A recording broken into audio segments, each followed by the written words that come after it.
NH24 पे अगर किसी को बढ़िया प्रॉपर्टी लेनी हो, लग्जरी प्रॉपर्टी लेनी हो, तो अगर मैं आपसे बोलूं कि सबसे बढ़िया कौन सा है, तो आपका क्या जवाब होगा?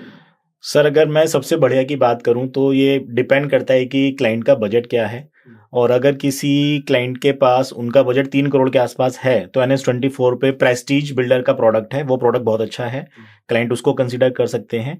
अगर क्लाइंट का बजट 2 करोड़ के आसपास है तो वहाँ पर उस मार्केट में एक प्रोडक्ट हो रहा है NH24 पे VVIP नमा के नाम से, जो कि बहुत अच्छा प्रोडक्ट है और क्लोज टू पोजीशन है।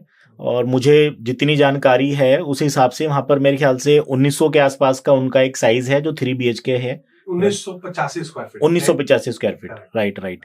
तो आप 1985 वाले साइज में 3 BHK आप वहाँ पर 2 करोड़ के आसपास आप उसको क्लोज कर सकते हैं।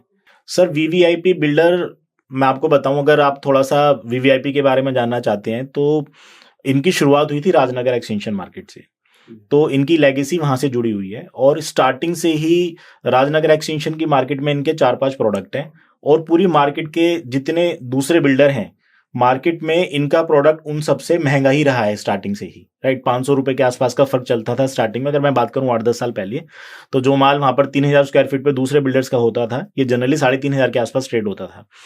तो लोग पहले खरीदना चाहते हैं VVIP को, अगर वो अफोर्ड नहीं कर सकते हैं तो वो जाते हैं दूसरे बिल्डर्स के ऑप्शन सर्च करने। अदरवाइज अगर क्लाइंट के पास बजट है तो VVIP उनके नंबर 1 पे चॉइस हमेशा रहा है। मतलब अगर आप VVIP में रहते हैं तो अमीर है, नहीं तो गरीब हो गए। आप मैं ऐसा कहना तो नहीं चाहता, पर हाँ मतलब प्रायोरिटी वाइज देखा जाए तो VVIP को ज्यादा लोग पसंद करते हैं। हाँ। तो VVIP एक अच्छा ग्रुप है, लिस्टेड कंपनी है, राइट। और मैं कई बार उनके प्रमोटर से भी मिला हूँ। उनका जो इंटेंट है, करेक्ट, जैसे एक किसी भी डेवलपर का इंटेंट होता है कि हम ठीक है, हमको प्रोडक्ट बनाना है, पैसे कमाने हैं, एक टिपिकल लाला कंपनी।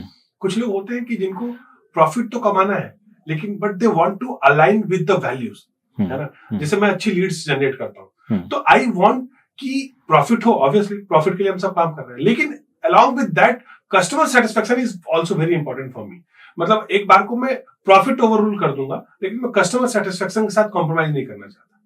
तो VVIP का भी सेम कॉन्सेप्ट है। मैंने देखा है कई बार कि वो छोटे टाइल्स भी होते हैं तो नहीं बड़ा करो, ठीक है, थोड़ा कॉस्टिंग बढ़ेगी लेकिन अच्छा होना चाहिए, है ना। राइट। नमा में उन्होंने कई ऐसी चीजें जो पहले से प्री डिफाइंड थी उसको अपग्रेड कर दिया है। राइट। तो इसलिए मुझे VVIP अच्छा लगता है। सर कंस्ट्रक्शन क्वालिटी भी उनकी बहुत अच्छी है। और आप VVIP नमा को अगर आप पर्सनली एक्सपीरियंस भी करोगे तो वहां पर मुझे पर्सनली SK डिवाइन करके प्रोडक्ट है वो भी बहुत पसंद है। और VVIP नमा का जो बाहर का फसाड है, जो उसकी लुक है, करेक्ट है, वो मुझे बहुत पसंद है। और स्पेसिफिकली आप जब उस मार्केट में एंट्री लेते हो तो जो NH से जो प्रोजेक्ट का डिस्टेंस है वो भी बहुत कम है। तो और दूसरा मुझे VVIP नमा इसलिए भी अच्छा लगता है, और एक व्यक्ति को नमा इसलिए भी खरीदना चाहिए क्योंकि आप कोई भी प्रोडक्ट जब खरीदते हैं आज के समय में तो प्री लॉन्च स्टेज में होता है, आपको सब चीज कागजों में दिखाई देता है।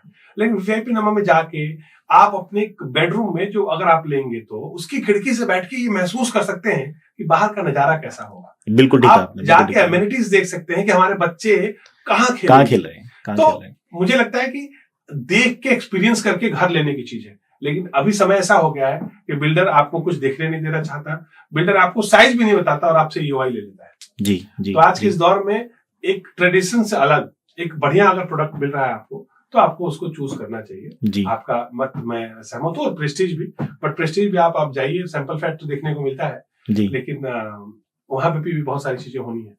तो अगर आपका ये मानना है कि 2 करोड़ रुपए हो तो नमा ले ले, और 3 करोड़ 100% सर, 100%। और 4-5 करोड़ हो तो 4-5 करोड़ हो तो अभी मैं NH24 पे क्यों जाऊंगा अगर मेरे पास इतने पैसे हैं। पर हाँ, अगर आप उस मार्केट में और एक लग्जरी प्रोडक्ट को आप चाह रहे हैं कि वहां पर एक्सपीरियंस करें, तो एक छोटी सी न्यूज है अभी कि वहां पर गुलशन जो बिल्डर है वो भी उस मार्केट में अभी एंट्री लेने वाला है। सो आई एम होपिंग कि वो थोड़ा इनसे भी अपर सेगमेंट में वहां पर प्रोडक्ट लॉन्च करेगा, जिसको आप कह सकते हो कि ऊबर लग्जरी हो सकता है। जेड काउंटी भी तो है। जेड काउंटी भी है sir, of course that is a मतलब same segment product. Same segment. Jade County के लेआउट्स बहुत अच्छे हैं, ऑल्दो मुझे थोड़ा सा हायर प्रीमियम साइड लगता है, लेकिन कोई भी चीज जो आज महंगी लगती है समय के साथ वो उसका जस्टिफिकेशन भी हो जाएगा और लोग उसको एक्सेप्ट भी कर लेंगे। करेक्ट। तो अगर आपको VVIP नमा में एक बढ़िया अपार्टमेंट बुक करना है तो आप नीचे कमेंट कर सकते हैं। सर की टीम आपसे बात करके और आपको बुकिंग करने में हेल्प करेगी। And he is from Urban Avenue, एक leading real estate consulting firm है जो आज भी कस्टमर को सर्विसिंग पे इंपॉर्टेंट महत्व देती है और अच्छे प्रोडक्ट्स पे काम करती है।